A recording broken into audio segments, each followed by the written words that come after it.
رئيس الأركان الإسرائيلي قال سنبدأ من الآن الحرب ضد سوريا، يعني سوريا باتت مفتوحة.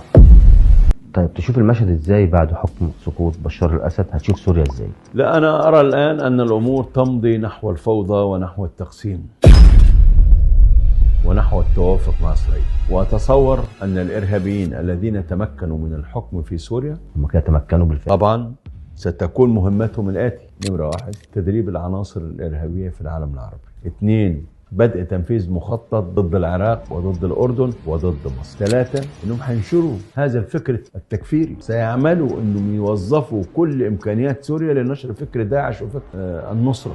هو ده اللي هيحصل، ده هتكون نتيجته التقسيم اللي هيتم. إسرائيل ستفرض إرادتها، إسرائيل ستتواجد داخل سوريا. رئيس الأركان الإسرائيلي قال سنبدأ من الآن الحرب ضد سوريا، يعني سوريا باتت مفتوحة.